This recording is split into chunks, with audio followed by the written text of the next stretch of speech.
We're going to start off here and welcome everybody, whoever's listening in. We're glad you could come back. We sure appreciate all the questions and comments and encouragement that we got yesterday. Glad you were able to get the recording and be able to see that. We should have Facebook Live up now. If you're having problems with that, let us know. Yesterday, we were talking about the truth of our being, the way of our being, those two ideas when it comes to the nature of God and the nature of humanity, us as human beings.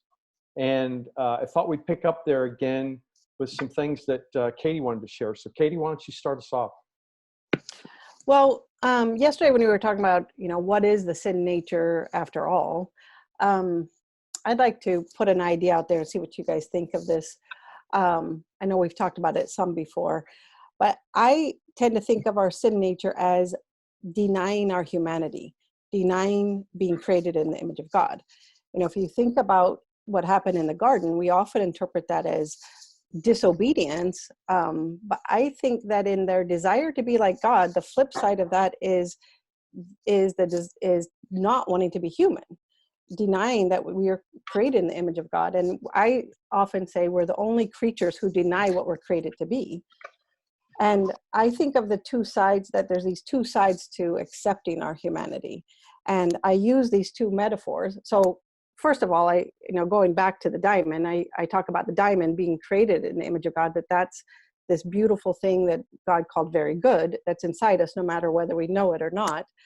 But in these two sides of accepting our humanity, I use two different images. One of them is this little fetal baby.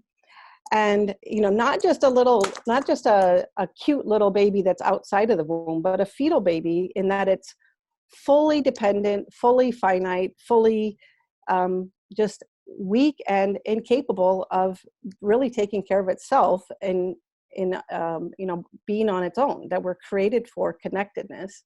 And ironically, as much as Christians tend to be pro-life, when I talk with Christians about this is like repulsive to them to accept this about themselves. Like, we want to save it for somebody else, but we don't want to accept it about ourselves. So the one hand part of our humanity is accepting our finiteness. The other hand, the metaphor I use is this three-headed dog, which is our power. It's the power within us. And ironically, it's three heads, which I think is the distortion of the three parts of the Trinity, that we have this power and we will use it one way or another. We'll use it either for good or for evil. But the only time that this won't look evil is when we also accept our finiteness. And if you think about the life of Christ accepted the finiteness, came in a weak, in the lowliest of circumstances, and was tempted to use his power outside of his humanity. I think of that passage in the desert. There's three temptations of Jesus to use his power outside of what the Father is doing. And each time he says, no, I'm not going to use my power apart from my finiteness, apart from my humanity. And so when I work with premarital couples, I walk them through something called shadow vows, and that's accepting the fullness of their humanity, so that when they say I do, they're accepting not just these flowery parts of like, I will always love you, and which I say when I'm sitting at a wedding, when somebody says, I will always love you, I'm holding up a silent bullshit card and saying, you won't. You won't always love that person. You will sometimes hate that person. And it's accepting our humanity. And so I work with couples to do something called shadow vows, of accepting those dark sides. And I have been writing up shadow vows that I think that we could use for ourselves. There's a writer called Robert Johnson who talks about owning your own shadow. And in it, he says we need an internal marriage before we have an external marriage. And so I was wondering if, Brad, if you would let me walk you through these shadow vows that to give a demonstration of what it's like to accept the fullness of our humanity. Okay. On one condition. Okay. I will not simulate it. I will actually be doing this. So if I have a breakdown, you're accountable. Okay. You have a halo behind you, brother. Real deal in public. I know a good therapist that can help you if you get Yeah. Yeah. Do you, Brad, accept that you are created in the image and likeness of God, having a human nature that you share with Jesus Christ, the Son of God? I do. Do you accept that though you are created in the image of God, you yourself are not God? You are a creature, not the creator. Do you accept the fact that your creaturely nature comes with frailty, vulnerability, and finiteness? Do you accept the fact that there will always be more that you do not know than you know? Yes. Do you accept that the power of God will always be in you, whether you are turned towards the light or not? Do you accept that your power, when you are operating from the light, has the ability to bring light into the world? Do you acknowledge the fact that until your dying day, your power has the capacity to rain a bit of hell on the earth if it is not used in the light with the humility of your finite nature? Yep. Do you, Brad, accept the fullness of your humanity in all its crap and all its glory until death do you part? Well, geez. Okay. I do. That's my thought on sin nature. Dang, Katie, that's really good. Yeah. You know, and could you send those to us? Yeah. Sure. So, Shadow vows. yeah, really. That's really powerful. Let me say go one ahead. thing. Yes, Brad, go. Yes, I still absolutely resist the idea of sin nature. I don't believe that there's such a thing. We have That's a human I was going to nature. say the same thing. Yeah. And all of the vows that you said really do describe human nature, so I had no problem with them. But back to you, Paul, because you might want to expand on that a bit. Yeah, and I was going to say exactly the same thing. Exactly. I mean, I was just saying, what is sin nature? And to me, that's what it is. It's just, our human nature and our frailty to our ability to turn away from the light to cause us to sin. Yeah, I think what Brad and I are objecting to is the word nature itself, because it's an ontological word. So it's actually an oxymoron to describe it. So if you say the way of our being is that we have this propensity to turn from the love of the Father, Son, and Holy Spirit, that's one thing. But so, you know, sin nature is just such a problem. Right. And so that's all I was gonna say what Brad said too. So And an excuse. Yeah. Boy, expand on that, Baxter, because that is so important. Well, I mean, the devil made me do it, or it's just my sin nature that happened. You don't take responsibility for your actions, your thoughts, your perceptions, your behaviors. Just blame it on something else. It's sin nature. It's just what happens. Rather than seeing that the alienation is a better word than separation. And an alien, I mean, the nature is that we have a nature we share with Jesus, but we are in the dark. Yeah. So it's a form of delusion and blindness rather than I can't blame it on the darkness, but I can accept responsibility for the things that I do and say in my blindness and darkness. I wanted to add one more thing, Katie. There's a passage that I want to read. It's just 2 verses out of Isaiah. You know, that when you held up the fetal baby, my mind immediately went there, and it talks about being born and carried all the way even through our graying years. But let me give you some of the Latin Vulgate when the Hebrew was translated to Greek and then it was translated to Latin, and the Vulgate was the Latin translation. But we get a lot of English words from the Latin. And so when they use it, sometimes the Latin makes more sense to us than even the English because it's so much more rooted and it's not so messed up by some of our paradigms. Here's what it says. Listen to me, O house of Jacob, and all the remnant of the house of Israel, you who have been born, B-O-R-N-E, born by me from birth. In the Vulgate, it says, carried meo utero, carried by my uterus. Okay? And so you who have been born by me from birth and have been carried from the womb, which in Latin is meo vulva. So you have the actual feminine language for the female womb and you know, the vulva and the uterus. Even to my old age, I will be the same. And even to your graying years, I will bear you. I have done it, and I will carry you, and I will bear you, and then I will deliver you. Right? And so it's even taking the concept of death as the final delivery, but in this interim period, you're going to be carried in the womb of God the entire time, right? That's Isaiah we're 56. so afraid of that. I know. So we're so afraid of that. Isaiah 46, 3 and 4, for anybody who wants to know where that's from. Thanks, Paul. Yep. Yeah. Hey, Kenneth. Glad you could make it. Okay. Anything else wanted to add to the sin nature issue question? Never say that again. Yeah, really. Yeah, I just was, I was profoundly struck, you know, embracing each of those vows with not as a simulation, but as reality for me. And it is about self-acceptance and my humanity, and that's good, and it's powerful and it's dangerous, but this is the freedom. This is the hazards of freedom that lead to the glory of it, right? So, I mean, I just was thinking about, like, one of the actors on Doctor Who, he just went off quite a few times during the series, just going, humans are amazing, you know, and he would be saying this to these aliens who wanted to destroy humanity. And I think even some of our theology has been about destroying humanity or escaping from it. And it's just, and this idea that this really is the pinnacle of creation, at least as we know it on Earth. And there's a real, even within environmentalism, there can be an anti-human kind of script that says we're a parasite and the world would be better off without us. Well, sometimes the world needs a breath from us, but the thing is, we're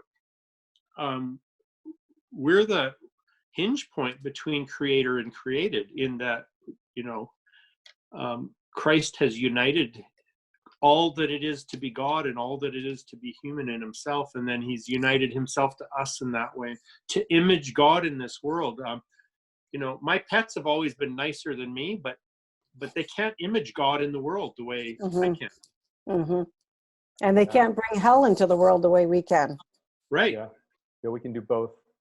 I think for Christians, people who have been raised, particularly in this country, people who've been raised in a certain way of looking at all of this and the way that they read the scriptures.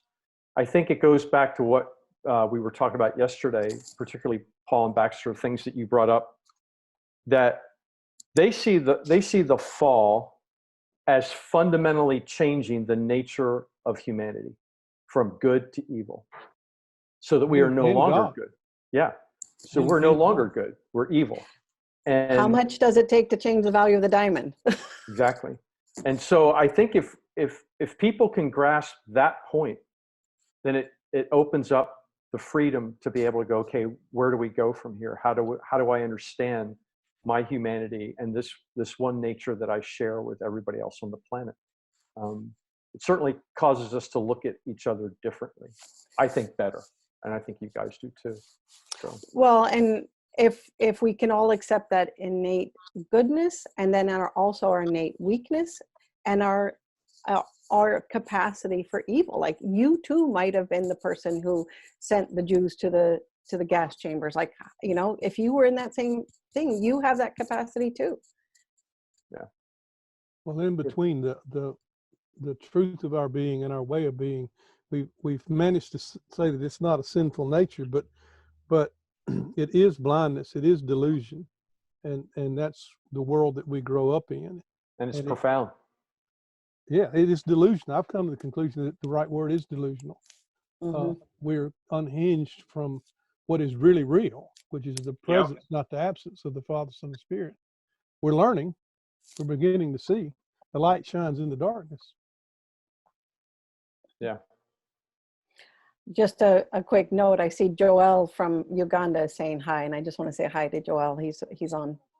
Hey, Joel.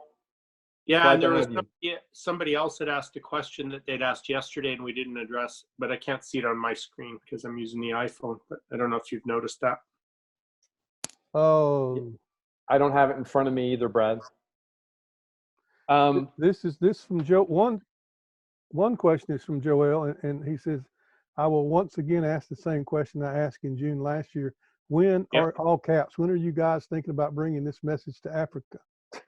Well, we are right now. Yeah, we are. I thought we sent commissioned John him. Crowder. We sent Yeah, John Crowder there. Well, we sent Joel there. I mean, Yeah. late, remember? Yeah.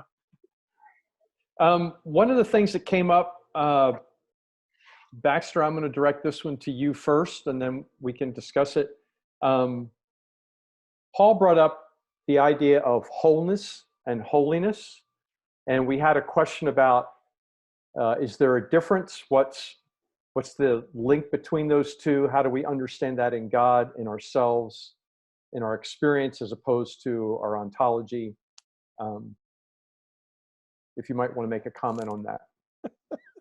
Oh, I mean, I can, but I mean, I just threw you a softball. You know, there's a lot of there. Well, I think first that holiness is set apart in a class by itself, nothing like it in the universe. And in its first instance, I think it's a reference to the love of the Father, Son, and Spirit. It is a holy love. There's nothing like it in the whole universe. And then from that, we moved over time.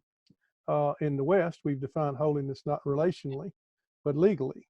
Holiness has to do with the law or with being right, or whereas it has to do with the beauty and the goodness and the rightness of the love of the Father, Son, and Spirit. And then inside of that move in the West, we've also added a notion that I don't think is nearly as problematic. It's part of the biblical concept of holiness, and that is, wholeness. It's almost like the shalom of your being. You are whole. You're not. The Apostle Paul uses a different word in Colossians when he says that all the fullness of deity dwells in Jesus, in bodily form, in human form, and you too have been made full. You've been pleromatrized. That's the Greek word for fullness, or one of them. In Jesus, and this is in the past tense. This is a perfect tense, actually, if I remember correctly. So that's where we get the basic idea that what's happened to us in Jesus is we have been made whole. I think that begs the question as to how does the New Testament understand what all was really wrong that needed that? Is that something that's in it that's fallible or broken in us, or is that just being made? Is that just part of our humanity, which is what Katie keeps coming back to? But I think that it is fascinating to me that Isaiah, in Isaiah 6, when he has his vision, he says 3 times, holy, holy, holy is the Lord of hosts. The whole earth is full of his glory. Who can I send? And then he says, who will go for us? And in John 12, he sees Isaiah's vision as a vision of Jesus. But you have that Trinitarian idea of holiness is not, it's not being removed in the sense of unapproachable. Holiness is defined in terms of the relationship of the Father, Son, and Spirit. So it has to do with the beauty and the goodness of their face-to-face relationship. So holiness is not so much about sin as it is about an expression of relationship. Right. And the rightness of it. So then wholeness, Baxter, would you say is being inside the holiness and operating in with the holiness?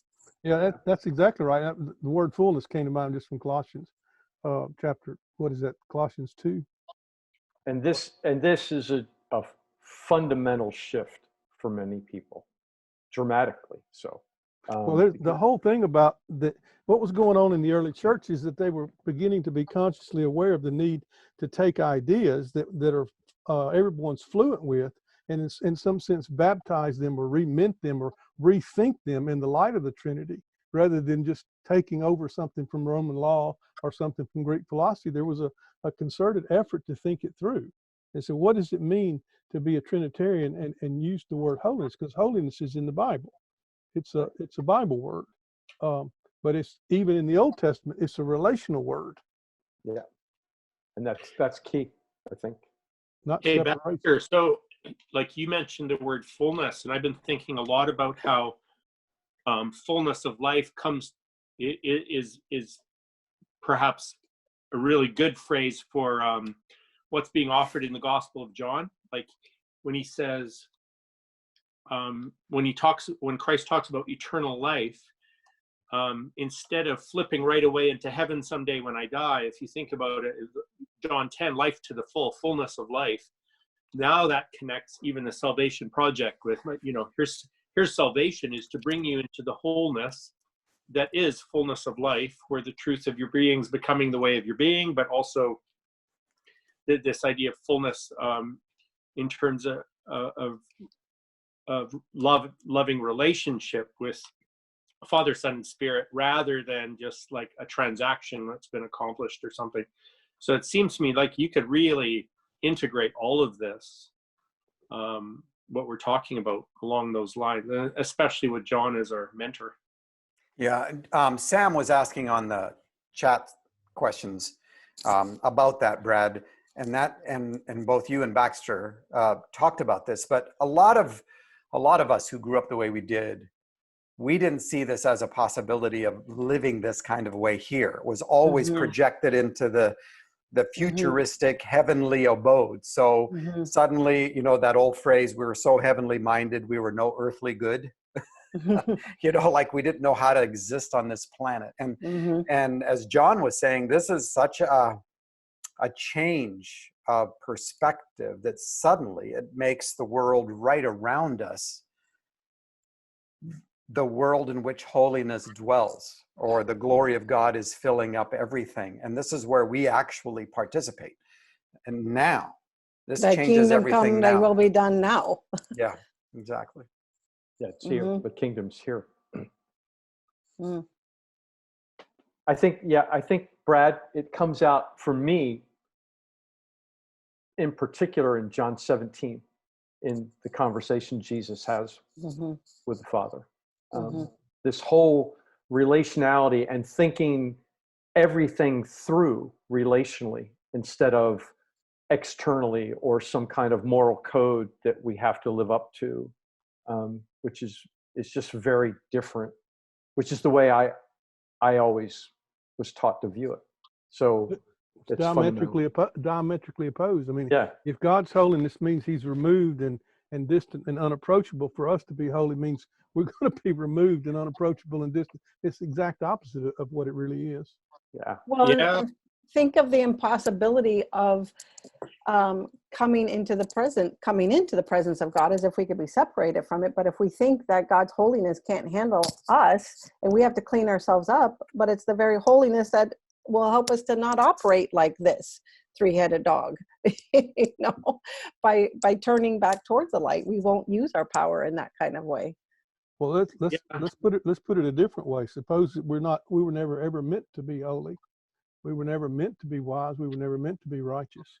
We were always meant to share in their holiness and righteousness. And when you turn away from it, now you have to come up with a definition of these things and then figure out, okay, this is what holiness is, and I need to do these 5 things, and that alienates people. This Wrong goes back tree in the garden, right? Pardon? It's the wrong. We go to the wrong tree in the garden. I'm going to get holiness autonomously from a knowledge of good and evil that I then, and so on. Yeah, It's an impossible game. but we keep trying really hard. Yeah, we do. Ben asked the question, do any of you have any suggestions for how to break out of a performance or law orientation when you're interacting with Scripture? Because of the way we're trained, it seems to just drop us right back into that way of being, right? The religious way of being. Yeah.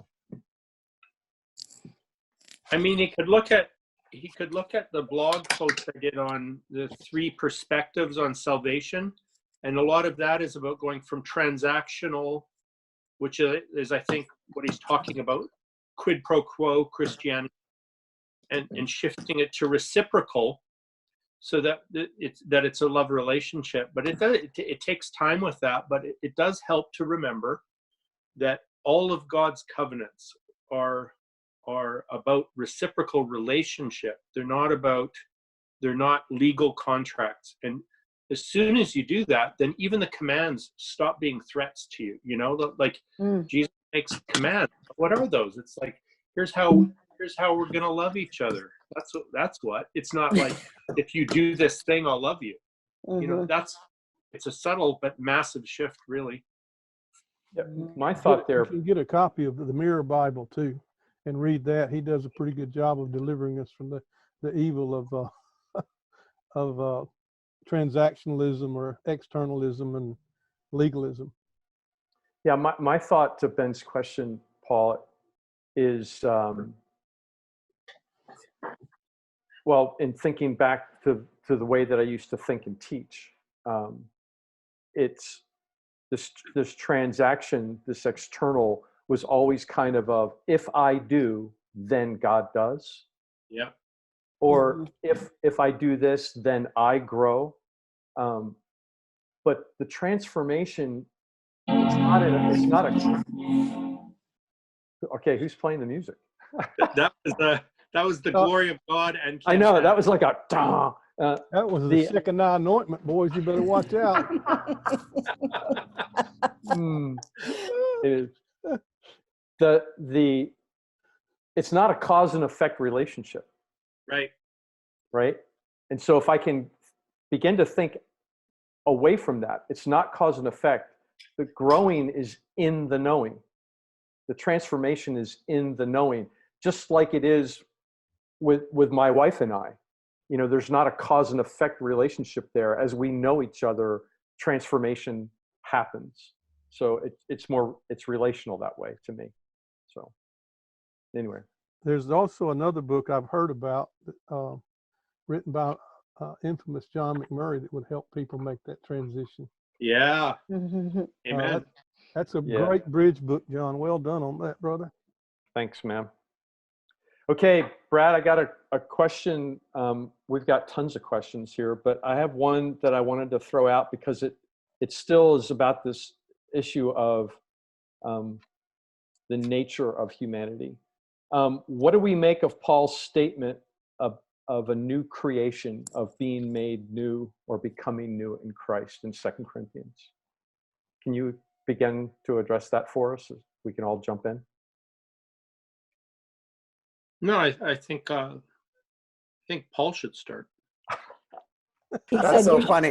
He said you should start. All right. So here's what I'd say, just off the cuff, and maybe we can get Ken's voice in here since he's been sort of in the background the whole time. Yeah. But the word new is like, you know, new heavens and new earth. It's not like new in kind or new in nature. It's the refurbishment of the truth of who we are. It's like the movement of transformation. And it's like an acknowledgement that, no, you're at the core of your being. You are a very good creation. But, you know, you've been buried under the crap, as Katie would say, or the poo or the shit or whatever. And getting the diamond, getting the diamond back out. And so, so it's the refurbishment of that which has been good and beautiful the whole time. That's so more of a renewing. Yeah, that's exactly it. It's a restoration of what is, and in terms of and that was always the issue. It's like, I'm going to give you a new heart. Well, is it a heart transplant, or am I going to restore your heart to health? You're going to have new eyes. What, like, is it eyeball replacement surgery, or is he renewing our vision to remove the cataracts of delusion? So cataracts of delusion. That's really good. I mean, there's a book. Yeah. At least a song. Kenneth, come on, can of wine. We can't hear you. You're muted. Oh, there you go. I'm good now. So yeah, I do think that we come up in these ways sometimes, and the various camps that we encountered Jesus in, with this idea that God, even when it comes to the earth, that it will be destroyed, and that there'll be a new, like a completely new creation. And that's really not the witness of the entire scripture. God's not interested in destroying what he creates good. I think we have to start with just thinking about it on this macro level, this cosmic level. God made the universe good, and he loves the universe. He loves the cosmos that he made. He made it because he's love, and so the idea of destroying what he's made is not in the mind of God. What he is interested in, especially to those of us who he created very good, he is interested in anything in us that is not in communion with love. He is interested in destroying that. And so I think one of the things that is happening in new creation is everything in us that cannot participate in love, which is my definition of the word sin. Anything that is in us that is not participating in love will be burned away. And all that's left is new creation. So, yeah. So it depends on how you look at fire, yeah? Yeah. Oh, yeah, right. So if the whole cosmos is destroyed by fire, and that fire is actually love, it's the love of God that sweeps over and through the cosmos, transforming it and refurbishing it. Not new and kind heavens and earth, but an absolutely cleansed and renovated and restored heavens and earth. And The way that the intention was. Yeah. There's an old Tulsa preacher I used to listen to when I was in college at ORU. Bless your heart. And he would have said to what you just said, he would have said, praise hallelujah. Praise hallelujah. Got the mustard and biscuits. Praise hallelujah. Yeah, That was so good. No, I think he loves the cosmos, and the fire that he's going to bring to us and to it is a fire of cleansing. Yeah, absolutely. And of course, we can't. This happens. New creation happens. What's the foundation of the cosmos? The foundation of the cosmos is the cross. Yeah. So that's how. Remember the words that. Yeah. Well, this is an artistic rendering, but on the Via Dolorosa in the film by Mel Gibson, and Mary rushes to his side, and he picks up his cross, and he looks deeply into her eyes and says, "Behold, I am making all things new." Mm-hmm. So it is the cross. It's the death of the human God for the love of the cosmos. That is what makes us a new creation. Mm-hmm. There's We another should layer. call for station identification so that Kenny Wayne can do his Pentecostal creed for us, or that whatever that. How did that go, Kenny? We've got 5 days. We'll get to it. Okay. And No. I think we all acknowledge a debt to George MacDonald, who Amen. wrote about this exquisitely and has shaped all of us to a large degree.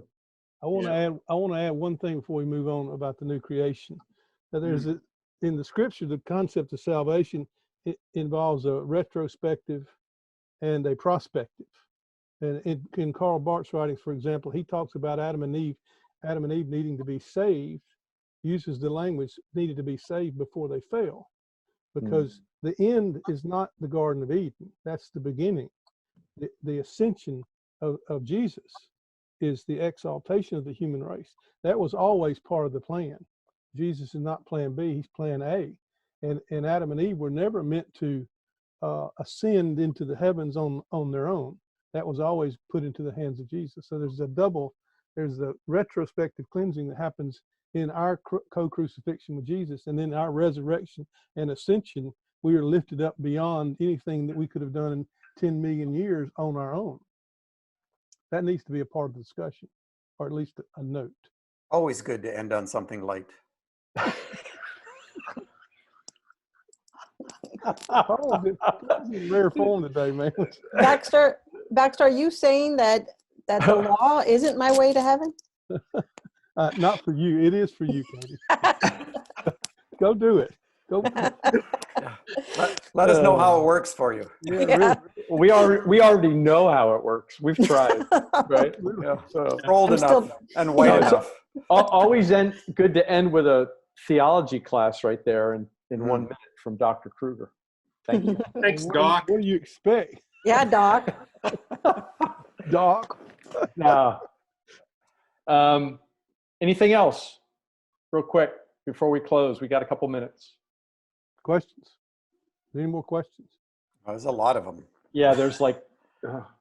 I have a nice thought for meditation that I got from Father John Bear. He was just he was saying how all of us love the prologue of John so much, how the Word became flesh, and I've identified that with the conception of Christ.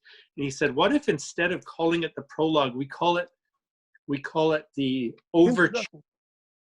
So as an overture, it's this melody that plays through the entire gospel, which is then finished on the cross. Wow. That's beautiful. Conception to the cross and the entire incarnation. So this overture, you hear it come up again and again, like you do, let's say, in Jesus Christ Superstar. There's an overture melody at the beginning, but then it comes back again and again, or like Star Wars has it too, right? So there's an overture, but it's not done with the conception. It is you hear that Jesus shows up in Cana and the melody begins playing again. And then Jesus is rescuing the woman caught in adultery, and the overture is playing in the background, and then the foot washing, and then finally on the cross, and it's that melody again. The Word is becoming flesh even on the cross, and in fact comes to completion there in a sense as the creation of the new human. So that's all John Bear stuff for fodder for tonight, so you don't sleep. That's really beautiful. In fact, the overture would show up every time Jesus does. Yes, he's the overture. And the song of the first Christians, is in the lectionary for the Sunday, is in Philippians 2, verses 5 through 11. Paul takes that song that all the first Christians knew and pastes it, cut and pastes it right there into the letter. So God, Jesus doesn't equate equality with God something to be held on to, but to be shared. And the way he does this is to lay down, his power, and to demonstrate that the weakness of God is stronger than anything else. Stronger than any other force in the universe is the weakness of God in the human flesh of Jesus. So we have a song to sing, and it's and every knee shall bow and every tongue confess that Jesus Christ is Lord to the glory of the Father, not because of coercion, but because the revelation of the love of God will just buckle our knees.